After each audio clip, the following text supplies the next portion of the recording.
വിശക്കുന്ന ഗസയെക്കുറിച്ചുള്ള വാർത്തയറിഞ്ഞ് 2 രാത്രികൾ തുടർച്ചയായി ഉറങ്ങാതെ ഞാൻ കഴിച്ചുകൂട്ടി. ഇപ്പോഴും ശരിയായ ഉറക്കമില്ല.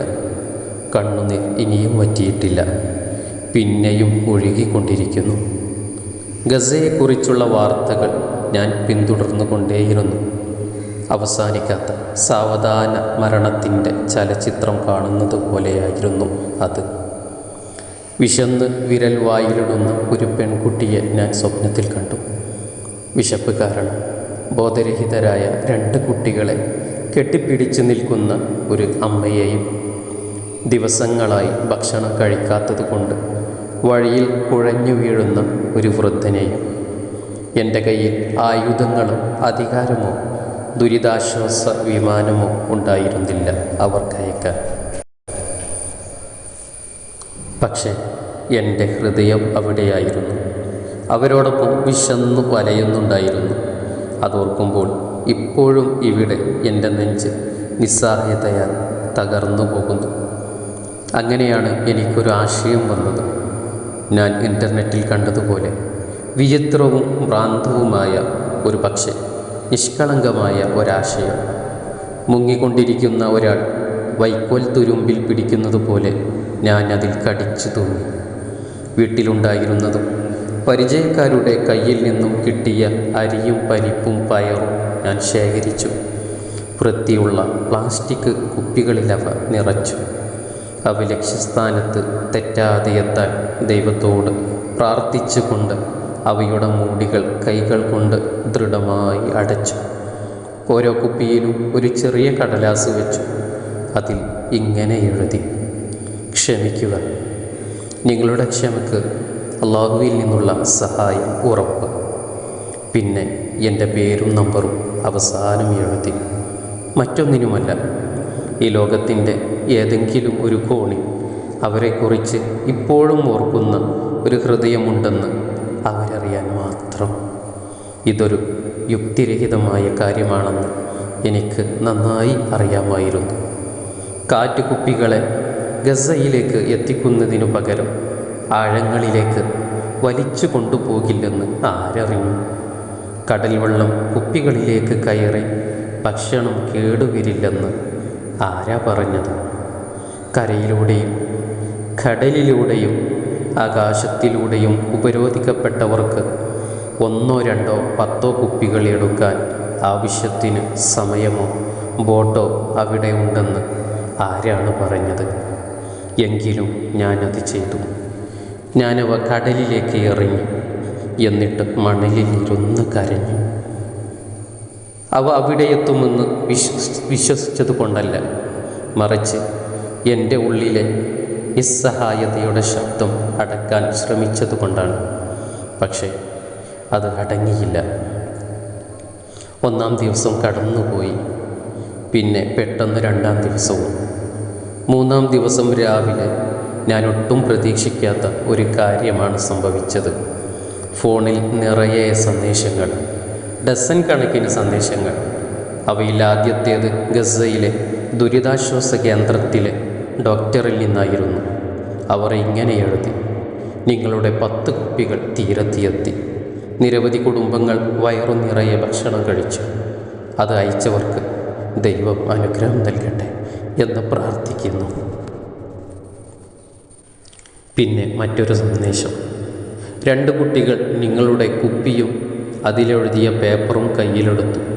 നിങ്ങളുടെ പേര് ഉമ്മ വെക്കുന്നത് ഞാൻ കണ്ടു.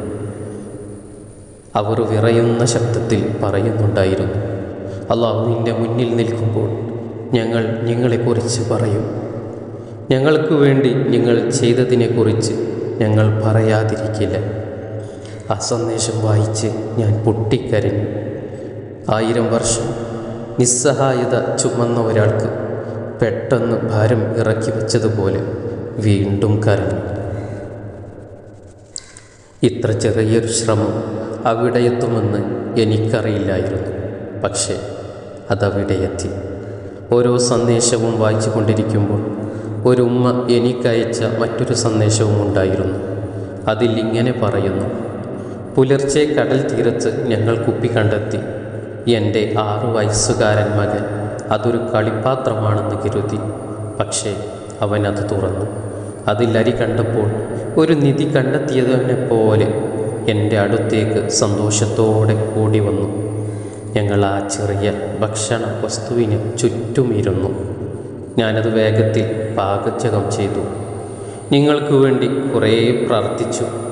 പാചകം ചെയ്യുമ്പോൾ അതൊരു കേവലം അരിയായിരുന്നില്ല, മറിച്ച് എൻ്റെ മക്കളെ സ്നേഹിക്കുകയും ഞങ്ങളെക്കുറിച്ച് ഓർക്കുകയും ചെയ്യുന്ന ദൂരെ നിന്നുള്ള ഒരാൾ തന്ന സമ്മാനമാണെന്നാണ് എനിക്ക് തോന്നിയത്.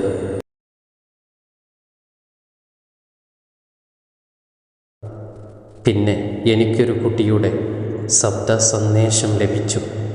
അവൻ്റെ ശബ്ദം വളരെ ക്ഷീണിച്ചതായിരുന്നു, പക്ഷേ അവൻ വളരെ സന്തോഷത്തിലായിരുന്നു. അവൻ പറഞ്ഞതിങ്ങനെ: ഇത്ത, എൻ്റെ പേര് ആദം. നിങ്ങളുടെ കുപ്പി എനിക്ക് കിട്ടി. ഞങ്ങളെല്ലാവരും അതിൽ നിന്ന് കഴിച്ചു.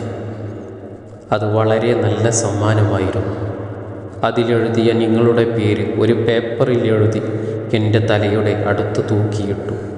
അവസാനത്തെ സന്ദേശം ഒരു പെൺകുട്ടിയുടേതായിരുന്നു. അവൾ അതിൽ പറയുന്നു: നിങ്ങൾ കടലിലെറിഞ്ഞ ആ ചെറിയ കുപ്പികൾ വെറും ഭക്ഷണമല്ലായിരുന്നു, അവ രക്ഷാസന്ദേശങ്ങൾ പോലെയായിരുന്നു. വരണ്ട ഭൂമിയെ മഴത്തുള്ളികൾ പോലെ അത് ഞങ്ങളിലേക്ക് പെയ്തിറങ്ങി. അതെ, അവർക്ക് ഭക്ഷണത്തിന് മാത്രമല്ല വിശപ്പൊട്ടായിരുന്നത്.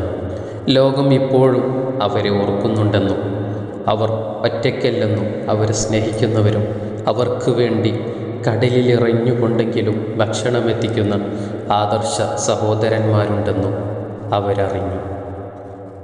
അരി ധാന്യമണിക്ക് വിശപ്പും ഉപരോധവും തളർത്തിയ ദൂരെയുള്ള ഹൃദയത്തിൽ പ്രതീക്ഷയുടെ വൃക്ഷം മുളപ്പിക്കാൻ കഴിയുമെന്ന് എനിക്കറിയില്ലായിരുന്നു.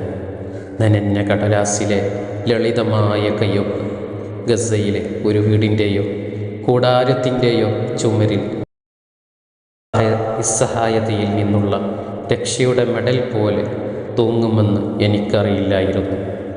ചിന്തകളും യാഥാർത്ഥ്യങ്ങളും ഇത്രയും എഴുതിയെങ്കിലും ഇത് എൻ്റെ മാത്രം അനുഭവമായിരുന്നില്ല, മറിച്ച് ഈജിപ്തിലെ കടൽ തീരത്ത് താമസിക്കുന്ന പല ആളുകളും ഓരോ കമൻറ്റുകളിലും സന്തോഷവും വേദനയും നിറഞ്ഞ പോസ്റ്റുകളിൽ കണ്ട ഒരാശയമായിരുന്നു. ഞാൻ ദീർഘനേരം ചിന്തിച്ചു. നമ്മുടെ ഉള്ളിൽ ആഴത്തിൽ സ്പർശിക്കുന്ന ഒന്നിനെ, അതായത് ദുരന്തത്തിനു മുന്നിൽ നിസ്സഹായരായി നോക്കി നിൽക്കാതിരിക്കാനുള്ള നമ്മുടെ കുട്ടിക്കാലത്തെ ആഗ്രഹത്തെ അത് തൊട്ടു നിൽക്കുന്നു. ഒരുപക്ഷെ ഈ ആശയം മനോഹരമാണ്. അതെ, ഭാവനയുടെ ലോകത്ത് അല്ലെങ്കിൽ ഒരു നോവലിലെ ഒരു താളിൽ ഇത് മനോഹരമാണ്. പക്ഷെ ഇത് വിശന്നവനെ തൃപ്തിപ്പെടുത്തുകയോ ഉപരോധം തകർക്കുകയോ ശല്യാക്രമണം തടയുകയോ ഇല്ല എന്നുറപ്പാണ്. ഗസക്ക് കടലിൽ അലിയുന്ന വെറും ഭക്ഷണ കുപ്പിയല്ല വേണ്ടത്, മറിച്ച് ലോകം മുഴുവൻ ഉണരണം. ഈ ബോധപൂർവമായ സായുധ അടിച്ചമർത്തൽ തകർക്കണം. കമ്പിവേലികൾക്ക് പിന്നിൽ ശ്വാസം മുട്ടിക്കുന്ന പാപകരമായ കൈകളെ തടയണം. ഗസക്ക് അവരുടെ അവകാശങ്ങൾ തിരികെ ലഭിക്കണം. ദൂരെ നിന്ന് എറിയുന്ന അല്പം ധാന്യമല്ല, കുപ്പിയുടെ ആശയം വാസ്തവത്തിൽ ഒരു രൂപകമായിരുന്നു. ഞാൻ ശ്രമിച്ചു എന്ന് പറയാനുള്ള ഒരു ആന്തരിക ആഗ്രഹം. പക്ഷേ യഥാർത്ഥ ശ്രമം കടലിൽ ഭക്ഷണം എറിയുന്നതിലൂടെയല്ല, മറിച്ച് ഉറക്കെ ഈ കാടത്തത്തിനെതിരെ ശബ്ദമുയർത്തുന്നതിലൂടെയാണ്. അവർക്ക് വേണ്ട യഥാർത്ഥ പിന്തുണ നൽകുന്നതിലൂടെയാണ്. ഈ ആളുകളെ നമ്മുടെ ചിന്തകളിൽ മാത്രമല്ല, നമ്മുടെ പ്രവൃത്തികളിലും ഭാവനയിലുമല്ല, നമ്മുടെ ബോധത്തിൽ ഉൾക്കൊള്ളുന്നതിലൂടെയാണ്. അതുവരെ ഭാവന യാഥാർത്ഥ്യത്തിന് സമാന്തരമായ പാതയായിരിക്കും. അത് വിശന്നവന് ഭക്ഷണം നൽകില്ല, അടിച്ചമർത്തപ്പെട്ടവന് നീതി നൽകില്ല. അതിനാൽ പ്രാർത്ഥനകളിൽ അവരെ ചേർത്ത് നിർത്താൻ ശ്രമിക്കുക.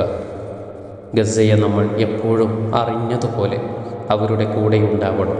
വിശപ്പിനേക്കാൾ വലുതും ബന്ധങ്ങളെക്കാൾ ശക്തവുമായ ഐക്യദാർഢ്യം എല്ലാ ഗൂഢാലോചനകളെയും അതിജീവിക്കുന്നതാവണം. അത് നമ്മൾക്ക് കഴിയാത്ത കാര്യങ്ങൾക്കല്ല, മറിച്ച് കഴിവുണ്ടായിട്ടും നമ്മൾ നിശബ്ദരായിരുന്ന കാര്യങ്ങൾക്കായിരിക്കും ഒരു ദിവസം നമ്മൾ ചോദ്യം ചെയ്യപ്പെടുന്നത്.